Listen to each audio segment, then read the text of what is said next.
23. మరియు ఆయన అందరితో ఇట్లనేను, ఎవడైనా నన్ను వెంబడింప గోరినట్లా తను తాను ఉపేక్షించుకొని, అక్కడ మత్తయి సువార్తలు మాట్లేదు, ప్రతిదినమూ లేదు, సిలువనెత్తుకుని నన్ను వెంబడించారు. కానీ ఇక్కడ అలాగ మరి నొక్కి మాట్లాడుతున్నాడు పరిశుద్ధాత్మ దేవుడు లోకానే దైవజనుడి ద్వారా. ప్రతిదినము ఇస్ సమ్వాట్ డిఫికల్ట్. అంటే ఎప్పుడు ఇలా వెళ్ళవలసిన అవసరత ఉండదు. కానీ అవసరమైతే నింద, అవమానము, దూషణ, శ్రమ ఇటువంటి వాటి గుండా కూడా వెళ్ళవలసిన అవసరత విశ్వాసికి ఉందని దాని యొక్క అర్థం. ప్రార్థన చేశానా లేదా? చేశానా? కాబట్టి మనం ప్రభువుని వెంబడించే వారి జీవితంలో సుఖాలతో పాటు ఆయా సమయాలలో దేవుడు అనుమతి మేరకు కానీ, లేదు మన యొక్క అజ్ఞానాన్ని బట్టి కానీ, అవిధేయతను బట్టి కానీ మనము శ్రమల గుండా వెళ్ళవలసి వస్తుంది. లోతు కుటుంబము భయంకరమైన శ్రమ గుండా వెళ్ళింది. అగ్నిగంధకాలంతో కూడిన అవి ఆకాశం నుండి, అగ్నిగంధకాలు ఆకాశం నుండి కురిసి నాశనం చేసేసిన ఆ ప్రాంతాన్ని. దేవుడి కారణమా లోతు విషయంలో, లేక లోతు కారణమా? లోతే కారణం. దేవుని చిత్త ప్రకారం లోతు లేడు. యోబు అతను ఏమంటాం స్వకార్యాలను బట్టి నష్టపోయాడు లోతు. ఇక్కడ యోబు విషయంలో బహుశా అలాంటి శోధన, బాధలు గత చరిత్రలో కానీ తర్వాత కానీ ఎవరునూ అట్లాంటి వారు లేరు. దానికి కారణం ఎవరు? దేవుడే అనుమతించాడు అంతే. అపవాది కూడా కాదు. దేవుడు యొక్క అనుమతి లేకుండా అపవాది కూడా మనల్ని అనుమతించడు. God himself permitted. కొన్నిసార్లు దేవుడు అనుమతిస్తాడు మనకి శ్రమలు. కాబట్టి ఏ విధము చేత నేను ఒకటి స్వయంకృత అపరాధం అంటారు. ఆ మాట గురించి చూస్తాను నేను. స్వయంకృత అపరాధం. మనం చేసుకునే పనులు, విత్తింది కోయాలి. గొయ్య ఎవరితో ఆ గోతులు వాడే పడతాడు. ఒకనాడు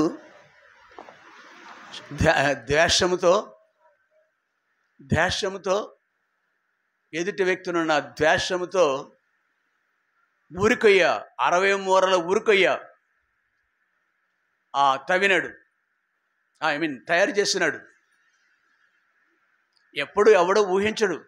is a prime minister. He was a prime minister. దేశానికి ప్రధానమంత్రి.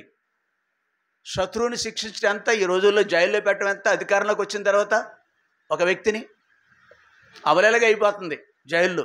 ఒకటి కాదు, వందలాది మందిని జైలుకి తీసుకెళ్ళిపోతున్నారు. శత్రువు, వాళ్ళకి విరోధి వాళ్ళందరినీ పెట్టేస్తున్నారు. అలాంటప్పుడు ప్రధానమంత్రిగా ఉంటే, దేశానికే ప్రధానమంత్రిగా రాజు స్థానంలో ఉంటే ఒకరిని శిక్షించాలనుకున్నాడు. అది కూడా ఆ మొర్దెకై యొక్క కొంచెం నేను మొక్కను నమస్కరించాను అన్నాడు.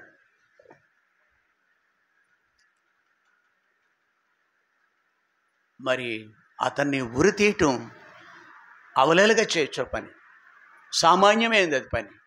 కానీ దేవుడు మొర్దెకై పక్షాన ఉన్నాడు. Mordecai so favourable to the God. నీవు నేను మనము ప్రభుకి ఇష్టలమైతే, ప్రభువారమైతే, ప్రభు నీ వాడను నీవు నా ప్రభుడవని నీ కొరకే జీవింతును మిగిలిన జీవితమును బ్రతికెదను మిగిలిన జీవితమును నీ కొరకే. వన్ హూ సింగ్స్ హార్ట్ఫుల్లీ, హృదయపూర్తిగా పాట పాడితే డెఫినెట్గా పరలోక రాజ్యానికి వెళ్తాం. డెఫినెట్గా శోధనలు, భూమి మీద శోధనలు ఎలాంటిదైనా లాస్ట్ మినిట్ వరకు మనం అంశంలోకి వెళ్ళకపోవడం కొన్ని దృష్టాంతాలు చూస్తున్నాం. అదే సందర్భంలో ఒక వ్యక్తిని, సామాన్యుడైన మొర్దెకైన వ్యక్తిని ఆ బబులోను దేశంలో శిక్షించటము ప్రధానమంత్రి చాలా తేలిక. లాస్ట్ గడియ రేపే అతన్ని గురి తీస్తారు. సీనంతా తారుమారు అయిపోయింది. ఏ ఉరుకైతే ఎవరైతే తయారు చేశారో అదే ప్రధానమంత్రిని అక్కడ ఉరి తీశారు. తర్వాత ఏం జరిగింది? ఈ యొక్క ఉరి తీయబడవలసిన ఈ మొర్దెకై, క్యాన్ ఎనీవన్ ఇమేజ్? ఎవరైనా ఊహిస్తారా? ఇక్కడ ప్రధానమంత్రి అవుతారంటే ఎవరైనా ఊహిస్తారా మీరు? దేవుడి చిత్తం ఎవరు అవుతారో నాకు తెలియదు. ముందు నెక్స్ట్ 4 ఏళ్ళ తర్వాత ఈ మధ్యలోనే మీలో కొందరు ఉన్నారు ప్రధానమంత్రి, ముఖ్యమంత్రి అయ్యేవాళ్ళు. ఒకడిని గద్దె దించేస్తాడు, దానియేలు అదే అంటాడు, ఒకడిని సింహాసనం ఎక్కించేవాడును, అక్కడి నుంచి దింపేసేవాడు. 2వ అధ్యాయంలో కూడా ఉంది ఆ మాట. చదువు అదే మాట.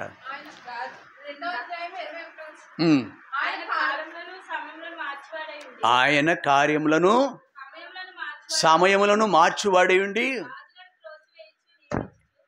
అమ్మా ఆయన, మరోసారి చదువు, నిద్రపోకు. కాలములను సమయములను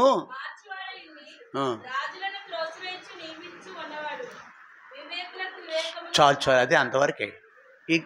ఏ మ్యాన్ గెట్ అవుట్ అంటాడంతే ఒక వ్యక్తిని, రాజును. యూ కామన్ మ్యాన్, సామాన్యుడా వచ్చి కూర్చో ఇక్కడికి.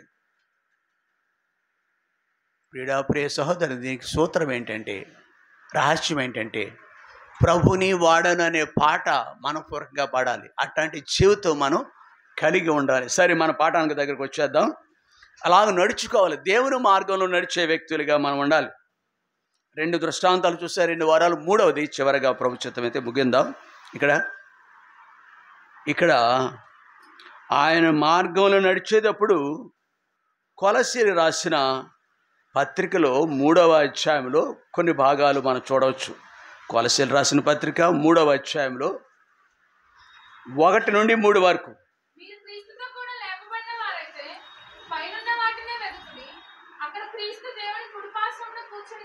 చాలు.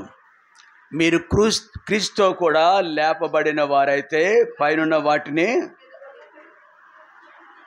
కాబట్టి ఇలాగున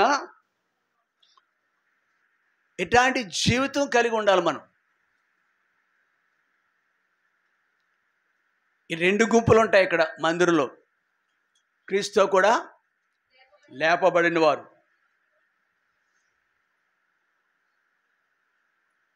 పైనున్న వాటిని వెతికేవారు.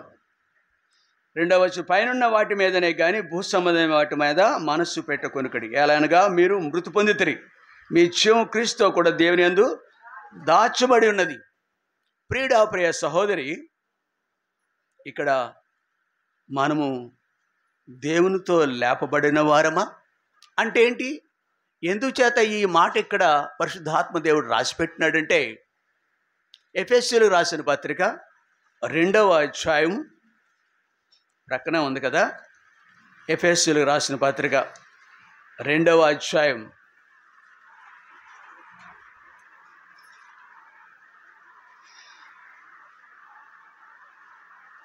4-5.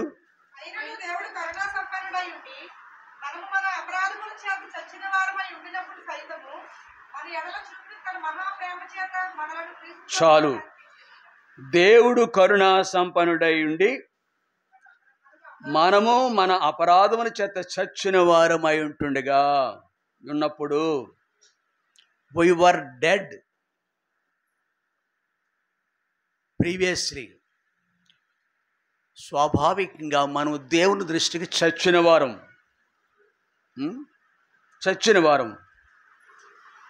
అపరాధముల చేత, పాపముల చేత. దేవుని ఇంటికి రాకపోవడం మనం ఈ కోవ చెందినవారు. ఈ చచ్చిన స్థితిలో ఉన్నవాడికి క్రియలు ఉండవు, మృతస్థితి. ఎప్పుడైతే మనము ఆ స్థితి నుంచి లేపబడతామో ప్రభునందలి విశ్వాసం ద్వారా, మనము ఆ దుస్థితిలో నుంచి లేపబడతాం, ఆ పరిస్థితి నుంచి వెలుపలికి వస్తాం. ఇప్పుడు మందిరంలో 2 గుంపులు ఉంటాయి. ఒకటి అపరాధముల చే పాపముల చే చచ్చిన స్థితిలో నుంచి వెలుపలికి వచ్చిన వ్యక్తులు. 2 ఇంకానూ ఆ స్థితిలోనే ఉన్నవారు. నువ్వే గుంపులో ఉన్నావు చెప్పు. దేవుడు కరుణా సంపన్నుడు. ఆ స్థితిలో నుంచి మనకు విడుదల ఇవ్వాలని మన ఎడల చూపిన తన మహా ప్రేమ చొప్పున క్రీస్తు కూడా బ్రతికే ఉండటానికి మనం ఎన్ని ప్రయత్నాలు చేస్తాము, సజీవంగా ఉండటానికి ఎన్ని ప్రయత్నాలు చేస్తాము. భూమి మీద ఏదైనా బలహీనత కలిగి ఉంటే పరుగులు పెడతాం హాస్పిటల్స్కి. తగ్గనది కుదరనిది అయితే ఇంకా పరుగు పెడతాం ఆందోళన గుండా. ఆ వ్యక్తే కాదు, ఇంట్లో వాళ్ళంతా కూడా ఆందోళనకు గురవుతారు. అయితే భౌతికమైన బలహీనతలు వేరు, ఇక్కడ ఆత్మ సంబంధమైన మరణము గురించి పరిశుద్ధ గ్రంథం మాట్లాడుతుంది. ఈ స్థితిలో ఉండుట ద్వారా, అపరాధముల చేత పాపముల చేత చచ్చిన స్థితిలో ఉండుట ద్వారా, అనగా యేసు ప్రభుని ఎరగని వారిగా ఉండని వాళ్ళంతా కూడా, యేసు ప్రభుని ఎరగని వారిగా ఉన్నవారంతా కూడా ఏ స్థితిలో ఉన్నారు? యేసు ప్రభు నా దేవుడు, నా రక్షకుడు, నా కొరకు చనిపోయినాడు, ఆయన నా కొరకు రక్తం కాచినాడు. రోమపత్రిక 10వ అధ్యాయం 9-10 వచనాల్లో ఏముంది? యేసు ప్రభు అని నోటితో ఒప్పుకొని హృదయం దేవుడు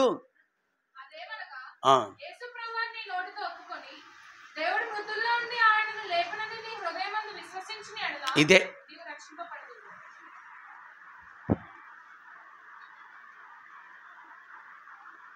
ఎక్కడ చదువును? రోమా 9వ అధ్యాయము 10వ అధ్యాయము 9వ వచనంలో మనం చేయవలసింది ఇదొకటే. ఇదే 11 చూద్దాం.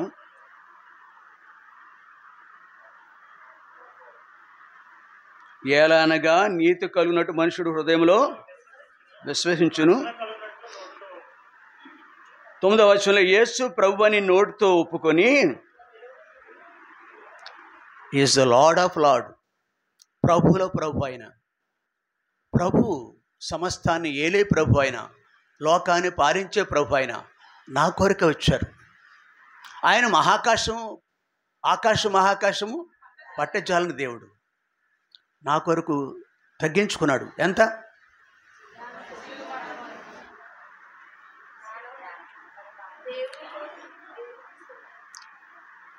ఎంతగా తగ్గించుకున్నాడు?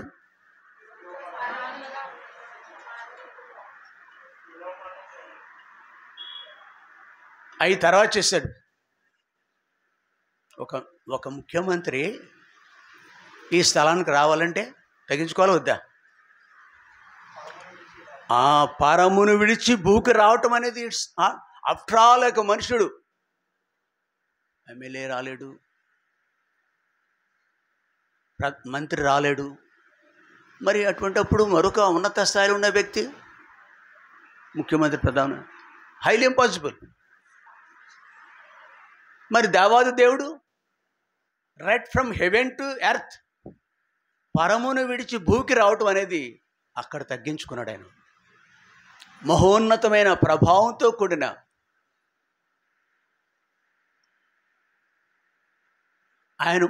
ఆయన మండుచున్న ఆయన దహించు అగ్నిగా వచ్చాడు ఇక్కడికి. నో, సశరీరుడిగా శాపగ్రస్తమైన మానవ శరీరంలో వచ్చారు ఆయన. అది తగ్గింపు. శిలువ మరణం పొందినంతగా, శాపగ్రస్తమైన శిలువ మరణం పొందినంతగా మనందరికీ మనం పొందవలసిన పాపపు శిక్షను ఆయన అనుభవించడానికి ఇక్కడ ఇది 9వ వచనంలో ఉన్న భాగం ఏంటంటే, ఏలయనగా నీతి కలుగునట్టు మనుషుడు హృదయంలో విశ్వసించును. 10వ వచనంలో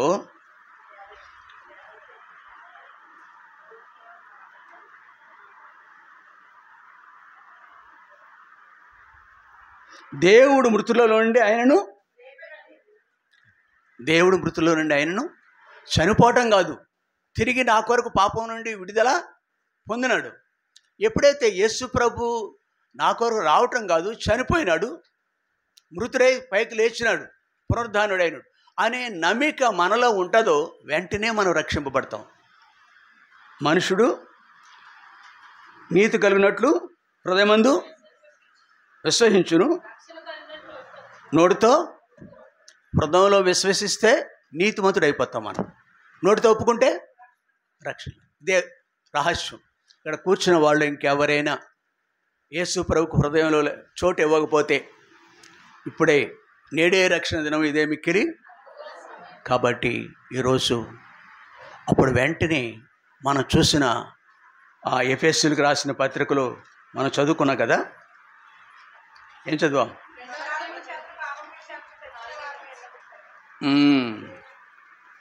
అపరాధముల చేతను పాపముల చేతను సత్యని వారమైన మనలను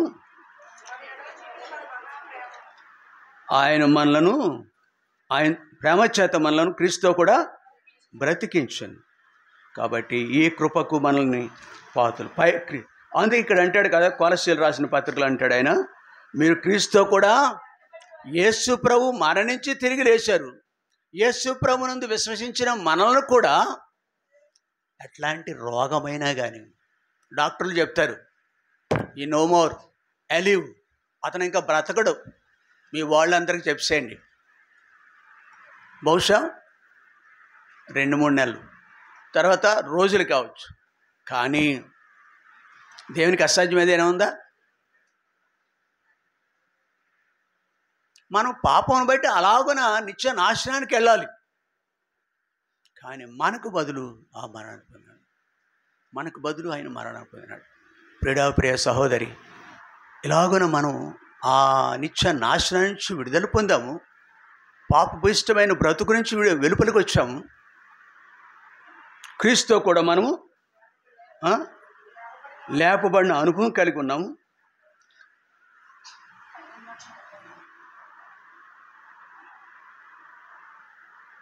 అక్కడ క్రీస్తుతో కూడా కుడిపార్శ్వమున క్రీస్తు దేవుని కుడిపార్శ్వమున కూర్చున్న అనుభవం కలిగి ఉన్నాడు. అలాగే మనకు కూడా ఆయన ఈ అనుభవం ఇచ్చిన వాడిగా ఉన్నాడు. చూడండి 7వ వచనం ఇక్కడ ఏమనుందో, ఎఫెసీయులు రాసిన పత్రిక 2వ అధ్యాయము.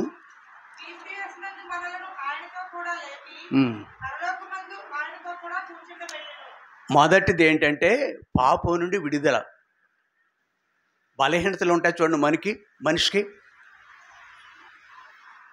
బాబు, ఈ దురలవాటు నుంచి నువ్వు బయటకు వస్తే కొంచెం కాలం ఏమైనా ఉంటుంది, ఏమైనా దాని నుంచి వెలుపలికి రాలేడు మనిషి. సిగరెట్ తాగుట, సిగరెట్ పెట్టి మీద ఉంటుంది, cigarette smoking is injurious to health. అమ్మా బాబులు చెప్తూనే ఉంటారు, బాబు డాక్టర్ చెప్పాడురా. ఆల్కహాల్. ప్రియ సహోదరి, మనముగా ఈ శోధన మీద, ఈ బలహీనత మీద ఏ మనుషుడు కూడా వెలుపలికి రాలేడు. లేఖనం ఎలా సెలవిస్తుంది, లోకమును జయించిన విజయము విశ్వసిస్తే నువ్వు. ఆ రహాబు ఎలా వెలుపలికి వచ్చిందండి? ఆ సమర స్త్రీ సుఖారా బావి దగ్గర యేసు ప్రభు దర్శించిన ఆ స్త్రీ ఉంది, ఎలా సాధ్యమైందండి? బహుకాలము ఆ జాడ్యులో లేదా, ఆ జబ్బులో లేదా స్త్రీ. ఈ రోజుల్లో చాలామంది యేసు ప్రభువును నమ్మని చెప్పుకుంటూ ఇంకాను ఇదేమంటారు పైన గొడుగు. ఏ ఎండకు వారం రోజులు 10 రోజులు బోనాలు పెడుతున్నారు.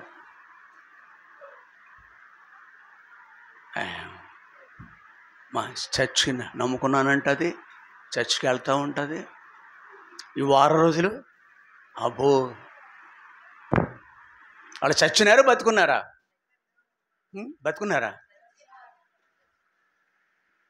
క్రీస్తు యొక్క జీవము వాళ్ళలో లేదండి. ప్రియ సహోదరి, మన జీవితాల్లో మన క్రీస్తు కూడా లేపబడిన వారమైతే ఏం చేయాలండి?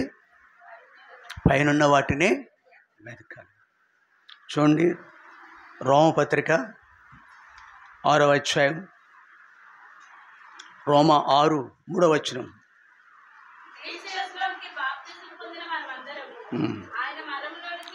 అమ్మా, ఎప్పుడు మనం యేసు ప్రభుతో పాటు మరణించిన వారిగా లెక్కింపబడతామంటే, క్రీస్తు యేసులోనికి బాప్తిసం పొందిన మనము ఆయన మరణంలో బాప్తిసం పొందితిమి. 4వ వచనం.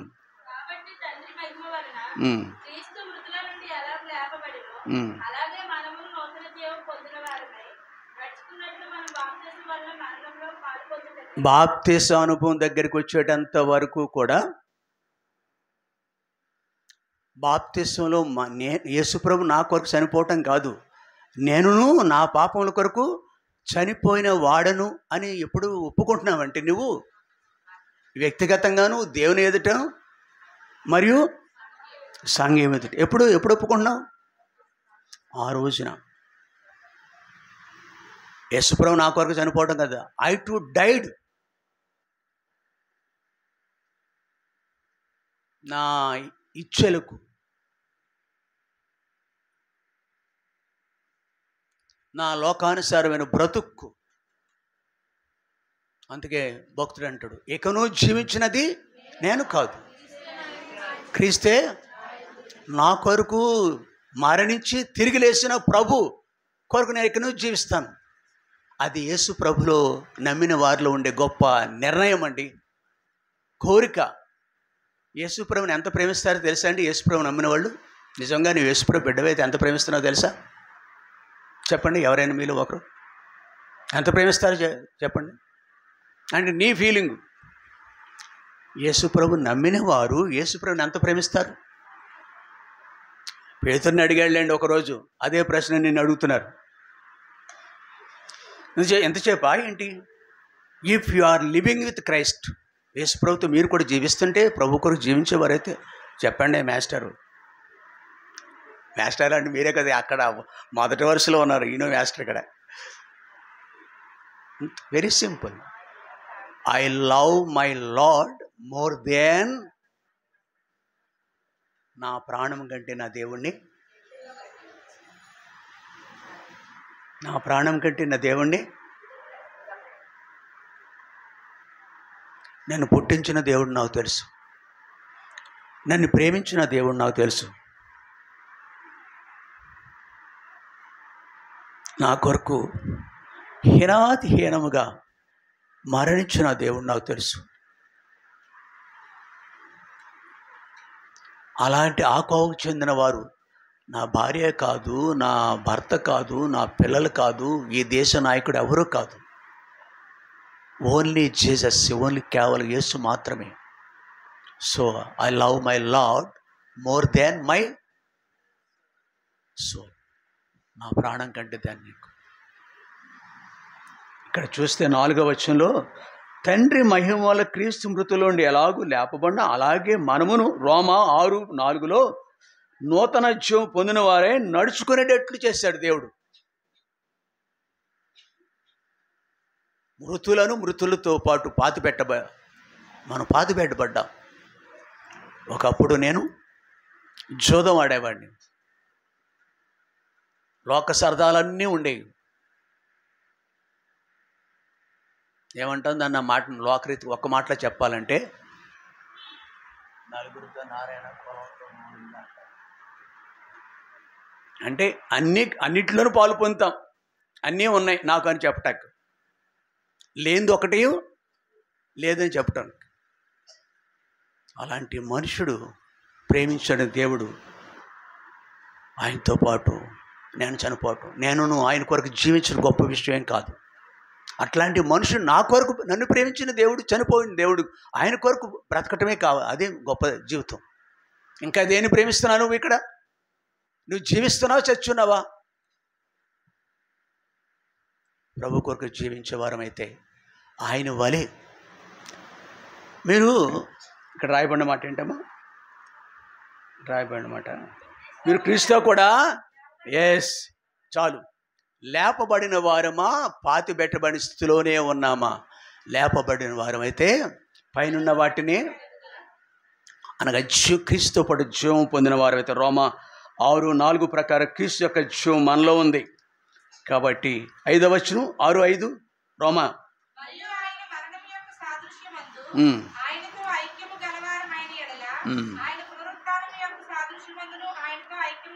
మూడంతల అనుభవం ఉందండి. బాప్తిసం ద్వారా మనమును లోకానికి శరీరానికి చచ్చిపోయిన వాళ్ళము, అనగా మరొక రీతిగా ప్రభు బిడ్డలము. మొదటి అనుభవం అది ప్రభు నెరిగిన వాళ్ళకి. రెండు ఏముంది అక్కడ? నో అక్కడ ఆ నూతనత్వము కలిగిన వారు 6వ వచనంలో 4వ వచనంలో నూతనత్వం కలిగిన వారు. మన నోట ఒకప్పుడు బూతులు, పాండిత్యం ఉంటుంది, సంస్కృతం వస్తుంది, దాన్ని వేరు మాటలు అంటూ ఉంటారు. కానీ దానివల్ల సంస్కృతం అంటారు దాన్ని. ఇప్పుడు క్షమించు ప్రభా, ఈ మాట అన్నాను, నన్ను క్షమించు. ఇప్పుడు మనం వాళ్ళని దిద్దుకుంటాం. జీవం పొందిన వారు. మూడవది ఏంటో తెలుసా? మరణంలో పాలు పొందాము, క్రీస్తు జీవంలో పాలు పొందాము. మూడవది క్రీస్తు యొక్క పునరుద్ధానంలో కూడా మూడంతల అనుభవం లేపబడిన వాళ్ళకి. ప్రియుడా, యేసుప్రభు పునరుద్ధానంతో సాదృశ్యమైన తిరిగి లేపబడ్డాం. నూతన సృష్టిగా చేయబడిన వ్యక్తులుగా ప్రభు కొరకు జీవిస్తున్నాం. అందుకే దూరము దగ్గర అవుతుంది మనకి. ఉండి గ్రామం నుంచి రావటం చాలా కష్టం. వేరే గ్రామం, it is not part of the town. భీమవరంలో భాగం కాదు ఉండి అంటే. దాని పేరు వేరు, దీని పేరు వేరు. క్రీస్తు కొరకు నడవాలని ఆశ, జీవం. అందుకే 84వ కీర్తనలో మొదటి మాట ఏముందండి? సైన్యములకు అధిపతి యెహోవా నీ నివాసములు ఎంత రమ్యములు, యెహోవా మందిరాలను చూడవలనని. ఎస్, ఆగండి. జీవం కలిగిన నీలేముంది? ఇప్పుడు జీవం ఉంది, క్రీస్తు జీవం ఉంది. కాబట్టి క్రీస్తు ప్రభుని దర్శించుకు జీవం గల దేవుని ఆరాధించాలి. నిర్జీవ హెబ్రీయులకు రాసిన పత్రికలో 6వ అధ్యాయం ఆ నిర్జీవ క్రియలను విడిచిపెట్టి, నిర్జీవ క్రియలు వద్దు చాలు. నా ప్రాణమయ్య యెహోవాను సన్నిధించుము, నా అంతరంలో సమస్తమైన పరిశుద్ధనామను సన్నిధించుము. నా ప్రాణమయ్య యెహోవాను సన్నిధించుము, నా అంతరంలోని సమస్తమైన పరిశుద్ధనామను సన్నిధించుము. చెప్పకుండా ఉండలేం. ప్రియ సహోదరి, ఆయన మనల్ని మరణం నుంచి లేవనెత్తినాడు, ఆయన జీవంలో పాలిచ్చినాడు. మూడవ పునరుద్ధానంలో సాదృశ్యమైన పునరుద్ధానంలో కూడా పాలుభాగస్వాలు చేసి ఆయన కొరకు జీవించే ఆధిక్యత దేవుడు మనకి ఇచ్చినాడు. కాబట్టి పైనున్న వాటినే కానీ, 2వ వచనంలో భూ సంబంధమైన వాటి మీద కొలసి 3 భూ సంబంధమైన వాటి మీద మనసు పెట్టుకొనకడి, ఎలానగా మీరు మృతి పొందితిరి, మీ జీవం క్రీస్తుతో కూడా దాచబడింది. మనకు జీవమైన యేసుక్రీస్తు ప్రత్యక్షముడు మీరును ఆయన కూడా మహిమలో ప్రత్యక్షపరచబడుదురు. అనగా క్రింద ఏమన్నాయండి? పైనేమో ఇలా ఉందాం, చూద్దామమ్మా. పైనున్న వాటిని వెతకడం అంటే ఏంటండి? పైనేముంది? ప్రభువైన యేసుక్రీస్తు వారు పైన ఉన్నారు. పరలోక రాజ్యము పైనున్నది. క్రీస్తు ఆ నిత్య జీవము, నిత్య రాజ్యము పైనుంది. యుగగాలు జీవించే ఆధిక్యత పైలోకంలో ఉంది మనకి.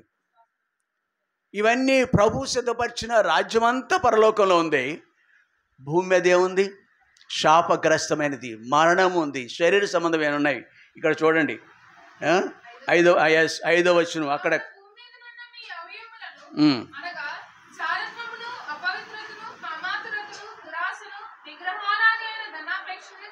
అది వీటి మీద జయం పొందాలి.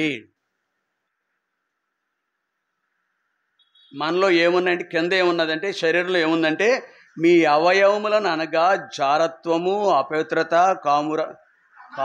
కామాతురత, దురాశ, వీటి కాబట్టి కింద వీటినన్నిటినీ విడిచిపెట్టి ప్రియుడా ప్రియ సహోదరి, మనం ప్రభు కొరకు ఎదురు చూసే వ్యక్తులుగా, పైకి చూసే వ్యక్తులుగా ఉండాలని దేవుడు ఉద్దేశించినాడు. కాబట్టి ఈ మార్గంలో ఆయన పైనున్న వాటిని దృష్టించి వెళ్ళే మార్గంలో మనం నడుచుకోవాలనేది దేవుడి జ్ఞాపకం చేస్తాం. మరొక మాట చూసుకుని మనం ముగించుకుందాం. సామెతల గ్రంథము 4వ సమయం అయిపోయింది. సామెతల గ్రంథము 4వ అధ్యాయం. ఎలా నడుచుకోవాలి? పైనున్న వాటిని చూస్తూ నడవాలి. సామెతల గ్రంథము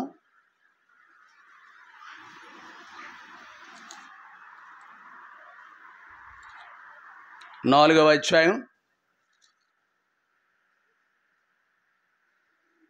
18వ వచనం.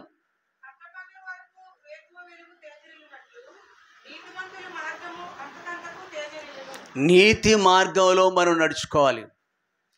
పైనున్న మార్గం, పైకి నడిపించే మార్గంలో మనం నడుచుకోవాలి. ఇందాక అక్కడ చూసాం కొలస్సీ 3వ అధ్యాయంలో. ఇక్కడ నీతి మార్గం. కీర్తనల గ్రంథము ఎన్నో వచనం? 4వ వచనం 5వ వచనం ఉంది. నీతివంతుల యొక్క మార్గము నో నో నో నో మొదటి అధ్యాయంలో 6వ వచనం. నువ్వే మార్గంలో ఉన్నప్పుడు 2 మార్గాలు ఉన్నాయి భూమి మీద. 2 దారులు,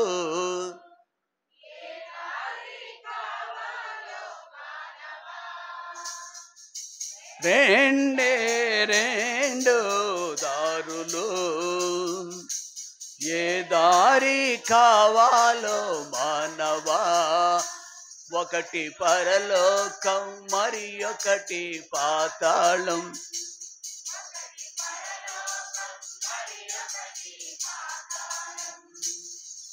పరలోకం కావాలో పాతాళం కావా,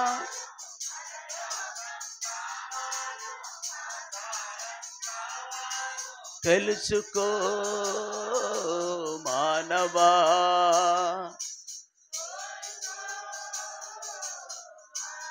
కీర్తనల గ్రంథము మొదటి అధ్యాయము 6వ వచనంలో నీతిమంతుల మార్గము, ఇజంట్ ఇట్?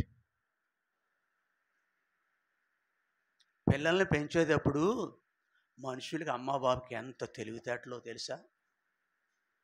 నా బిడ్డ, నా కూతురు, ఎందుకు వెళ్ళి వాళ్ళ ఇంటికి నువ్వు? గతంలో ఏం జరిగిందో చెప్పనా ఇన్సిడెంట్. ఒక 40 సంవత్సరాల క్రితం మంచి కాన్వెంట్ ఏమైనా ఉందంటే భీమవరంలో డిఎన్ఆర్ ఇంగ్లీష్ మీడియం అని ఉండేది. అక్కడ మాకు నా బిడ్డని చదివించేవాడిని.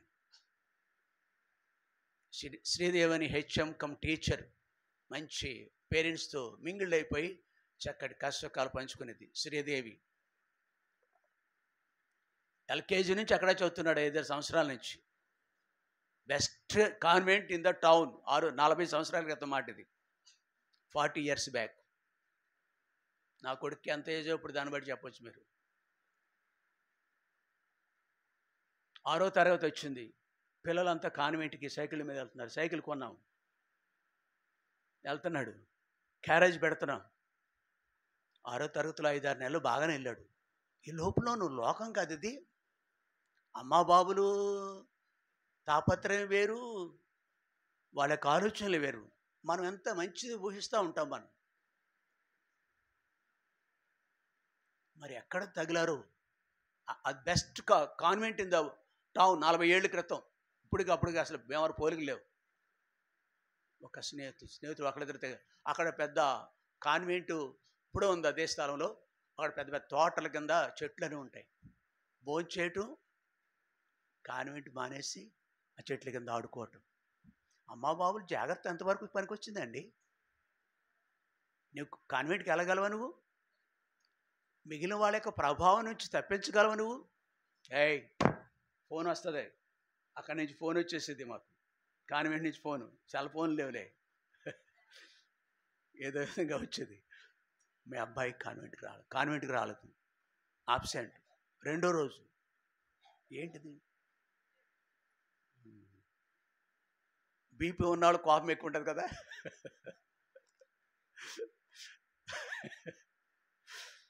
కాబట్టి ఇప్పుడు శ్రీమతి గారికి కోపం వచ్చింది. నాన్న ఏంటి ఆ విషయం? చాకు పెట్టేసింది పొయ్యిలోను. 6వ తరగతి చదివాడు, 11 సంవత్సరాలు పట్టుమని కాల్చేసింది అంతే. ఆ కాలుపురికి తట్టుకోలేక ప్రహరీ, ఆ ఇళ్ళన్నీ అసలు ఏం లేవు ఆ కాలనీలో. మాకు ఆ పాత ఇల్లు ఉండేది అక్కడ, ఏమి లేవు, ఖాళీ. ప్రహరీ గోడ కట్టుకుని ఉన్న ప్రహరీ దూకేశాడు అంతే. రాత్రి 9 గంటలకి. జనవరి నెలేమో అక్కడ మా ఊళ్ళో ఉత్సవాలు జరుగుతాయి, అక్కడ పారిపోయాడు. బుద్ధి వస్తుందని గద్దిస్తే ఆ బిడ్డే కనపడకుండా పోయాడు. రాత్రి నిద్రలేదు. ఊహించండి మీరు ఎలా ఉంటుందో. తండ్రి శిక్షించిన ఎడ్ల ఆయన బైబిల్ ఉంది కదా. కాబట్టి బెత్తం వాడిన తండ్రి బిడ్డకు విరోధి. మన తెలివితేటలు అంటే అందరికీ ఎలా సంభవించు. ఇప్పుడు అతను is assistant director for the agriculture, స్టేట్లో ఒక పెద్ద ఆఫీసర్. 4-5 ఆఫీసర్లు ఆయన కింద పనిచేస్తారు. అగ్రికల్చర్ ఆఫీసర్లు అనేవాళ్ళు 4-5 తన కింద పనిచేస్తారు. 10th క్లాస్ వరకు నీ జేబులో ఉంటాడు, పిల్లలందరూ జేబుల్లో ఉంటారు. ఇంటర్మీడియట్కి వెళ్ళిన తర్వాత డబ్బులు ఎందుకు ఇచ్చారు మీరు? ఇంటర్మీడియట్కి వెళ్ళిన తర్వాత డబ్బులు ఇవ్వాలి, ఫోన్ కూడా ఇవ్వాలి, సొంత ఫోన్ ఇవ్వాలి. ఆన్లైను ఇది వంక, నాశనము. తర్వాత ఫోన్ ఉంటే నాశనమే. అంటే తెలిసి తెలియని వయసు. బుద్ధి గల వాళ్ళు ఉన్నారు. ఫోన్ ఇవ్వాలి, నువ్వు డబ్బులు ఇవ్వాలి చేతికి, ఆడి చేతికి నువ్వు డబ్బులు ఇవ్వాలి. జేబులో పెట్టుకుని పెంచినంత తేలికేమి కాదు అని నా కొడుకు దృష్టాంతం చెప్పాను మీకు నేను. అందుకని ఒక మంచి పద్ధతి చెప్పనా మీకు, దేవుడిచ్చిన జ్ఞానంతో చెప్తున్నాను. బిడ్డలకి ఇప్పుడు 100-200 కూడా ఇవ్వు నువ్వు. అక్కడ నమ్మకస్తురా లేదనేది అలవాటు చేయి నువ్వు. అవునమ్మా? నా బిడ్డ అలాంటి అప్పవాడు కాదు, ఇలాంటి వాడు నా కొడుకు కాదు, నా కూతురు కాదు. ఎప్పుడు తెలుస్తుంది మనకి? వాడికి అవి ఇస్తున్నప్పుడు తెలుస్తుంది. పంజరంలో ఉన్న పెట్ట ఏమనుకుంటా చెప్పండి మీరు? పంజరంలో ఉంటుంది. ఎప్పుడు వీడి చెర నుంచి నేను నువ్వు ఆదమరిచి ఉన్న టైంలో ఏం చేస్తుంది అది? పిల్లలు ఈ దినాల్లో స్వేచ్ఛ, ఇంటర్మీడియట్కి వెళ్ళేటప్పుడు స్వేచ్ఛ వస్తుంది. అమ్మా బాబుల యొక్క నీతి పక్కకి వెళ్తుంది. అందరూ కాదండి, అనేక విషయాలు ఇది నిజం, సత్యం. కాబట్టి దైవికమైన ప్రభు యొక్క సహాయం మేరకు పెంచాలని ఆశపడదాం. నీ తెలివితేటలు, జాగ్రత్తలు పనికిరావు. ఇక్కడ నీతి మార్గం అనేది ఉంది, దాంట్లో పెంచడానికి మనం ప్రయత్నం చేద్దాం. నీతిమంతులకు మార్గము యెహోవాకు తెలియను. కాబట్టి మన పిల్లలు, అమ్మ అక్కడ యూత్ మీటింగ్ జరుగుతుంది, సండే స్కూల్ జరుగుతుంది, ఇక్కడ మందిరంలో కూడా అట్లాంటి ఎన్నో మొత్తుకుంటాం మనం, వాళ్ళ కొరకు ఉద్దేశించినవి. ఇప్పుడు కాకపోతే ఎప్పుడో ఒకప్పుడు పట్టుకుంటుంది లోకం, శోధన. మొక్కై వంగనది అని ఇదే ఉంది సామెత. పిల్లలకి చక్కని మార్గం నడు.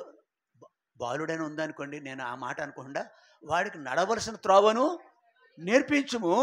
వాడు పెద్దవాడైనప్పుడు పిల్లలు ఎందుకు అనుకుంటున్నారు, ఆడపిల్లలు కానీ మగపిల్లలు కానీ, we are unable to teach them.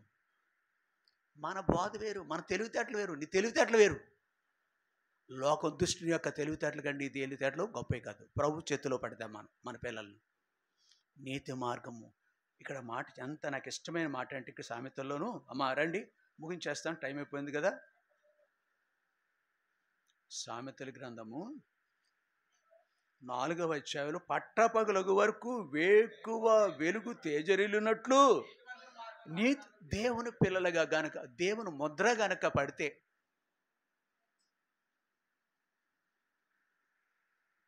డిగ్రీలో ఉన్నప్పుడు బాగుంటాడు, పీజీకి వెళ్ళినా బాగుంటాడు, భూదిగంతల కొనలలో ఎక్కడున్నా కానీ బాగుంటాడు.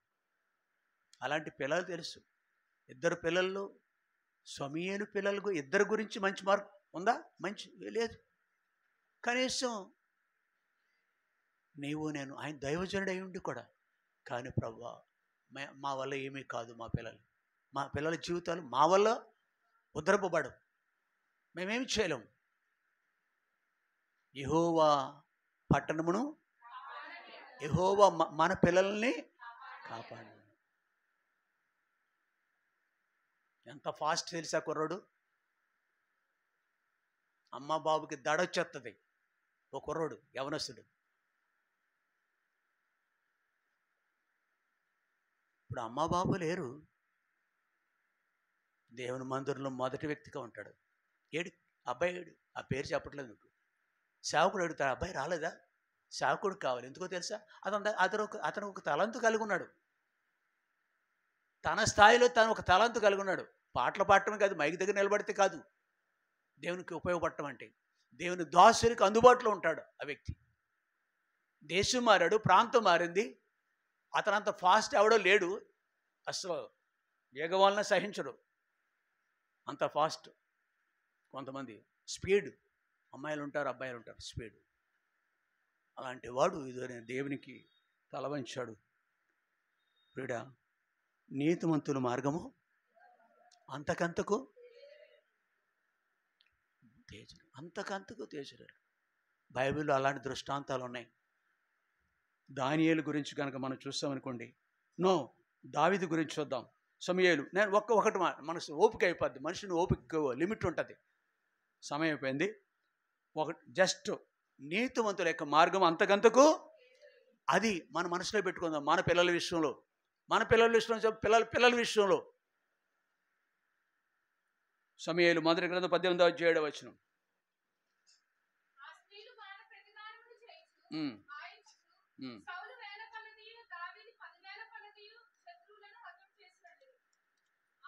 చాలు. 18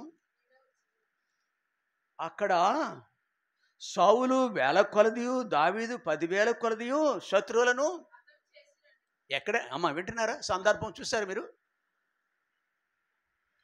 దేశం యొక్క రాజును పొగుడుతూ ఆ దేశంలో ప్రజలందరూ కూడా ఒకనొక రోజు శుభదినం చేసుకున్నారు. అంటే సంతోషంగా పండగ చేసుకున్నారు. దేశ పండుగ ఉంటుంది, దేశానికి అందరికీ ఉంటాయి, మన పండుగలు ఉంటాయి. ఇది కూడా అటువంటిది.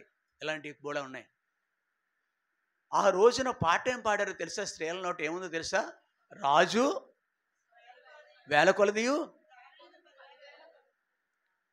Who is this man, this fellow? ఒక సోల్జర్ కూడా కాదు, సైనికుడు కూడా కాదు, సైన్యంలో సైనికుడు కూడా కాదు, గొర్రెలు కాసుకునేవాడు. ఏదో వాళ్ళ అన్నయ్య వాళ్ళకి క్యారేజ్ ఇవ్వటాకని వచ్చాడు ఆ రోజున ఇక్కడికి. ఏలియాబు అట్లాంటి చాలు. ఈడెంత జీవంలోని ఫిలిస్తీన్లు, ఏంటిది జీవంలోని జీవం గల దేవుని ఎదురించుటకు సున్నత లేని ఫిలిస్తీయుడు అన్నాడు. ఫీల్డ్లోకి వెళ్ళాడు. గొర్రెలు కాసుకునేవాడు. ఏముంది అతని దగ్గర? కర్ర ఉంది. ఏముంది అతని దగ్గర? వడిసెల ఉంది. అప్పటికప్పుడు అక్కడికి వెళ్ళి ఏం తెచ్చుకున్నాడు?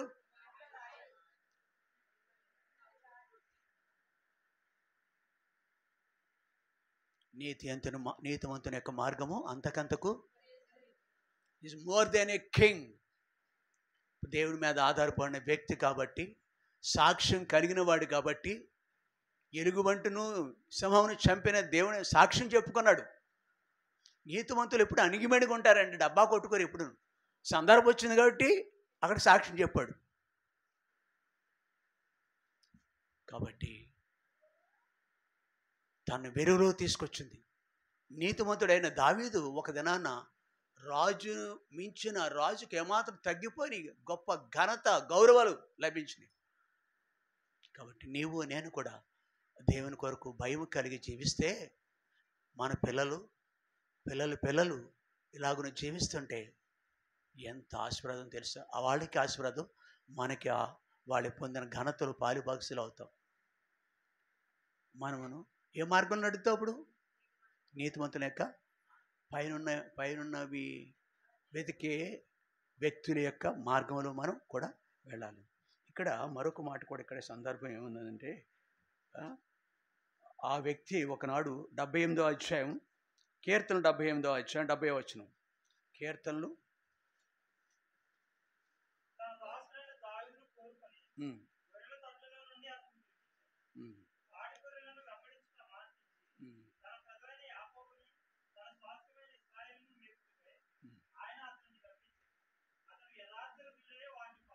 చాలండి.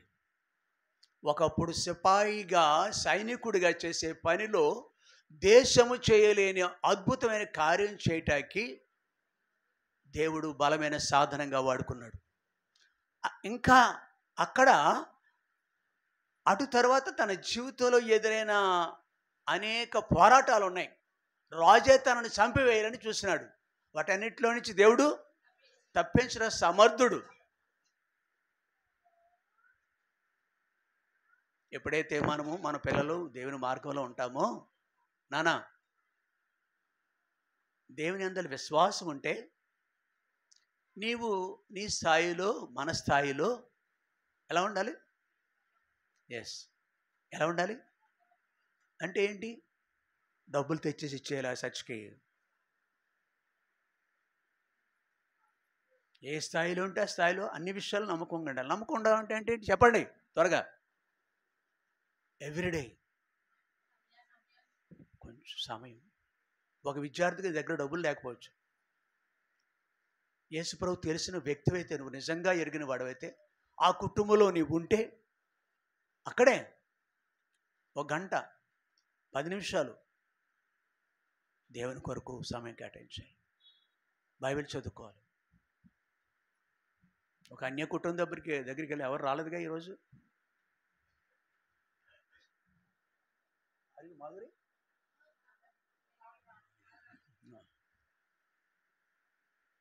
ఎన్నో విషయాలు చెప్పాం. అమ్మ ఇది మార్గం, దేవుని మార్గం ఇది.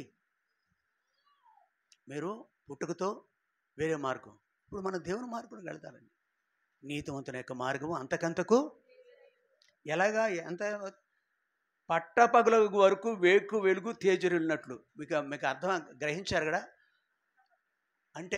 ఎస్, అక్కడ సూర్య తేజస్సు ఎప్పుడు ప్రకాశవంతంగా ఉంటుంది కాదు. ఎస్, 12 గంటల సమయంలో ఉన్న వెలుతురు ఇప్పుడు ఎలా ఉన్నాడు తెలిసి, ఎక్కడికి వచ్చాడు తెలిసి, నెత్తి మీదకి వచ్చాడు. సూర్యుడు ఎక్కడున్నాడు అంటాం మనం, అంటామా అమ్మా? 78వ కీర్తనలో 70వ వచనంలో ఉన్న వ్యక్తి ఎక్కడున్నాడు తెలుసా? అరే, దేశంలో ఉన్నత స్థలమైన సింహాసనం మీద కూర్చున్నాడు. అది క్రమక్రమముగా, అంతకంతకు క్రమక్రమంగా ఎదిగాడు. నువ్వు నమ్మకస్తుడవైతే, ప్రభు బిడ్డగా జీవించే విషయంలో, అమ్మా ప్రభు పిల్లలుగా జీవించే విషయంలో మనం నమ్మకస్తులమైతే, మనము మన కుటుంబము అంతకంతకు చేదులుతాం. ఎలాగా? పట్టపగలకు వరకు వెలుగు తేజరిల్లినట్లు మన జీవితాలు కూడా ఉంటాయని. ఒకవేళ చీకటిగా ఉందా, మార్గం సరిగా లేదా, ఏదో నిరుత్సాహం ఉందా, నిస్పృహ ఉందా, హలో నిస్పృహ ఉందా, something wrong with you and with me, నాలో నీలో ఏదైనా దోషం ఉండవచ్చు. దావీదు కూడా అంటాడు, దావీదు సహితం ప్రార్థన చేశాడు. 139వ అధ్యాయం అది 24, 24, 25, 29, 28. దేవా నన్ను పరిశోధించి బలలోకి వెళ్ళకపోదని మాట చెప్పండి. అందరూ చదువుదాం కీర్తనలు 139, 23 కలిసి చదువు. తీసిన వాళ్ళంతా ఏకీభించండి.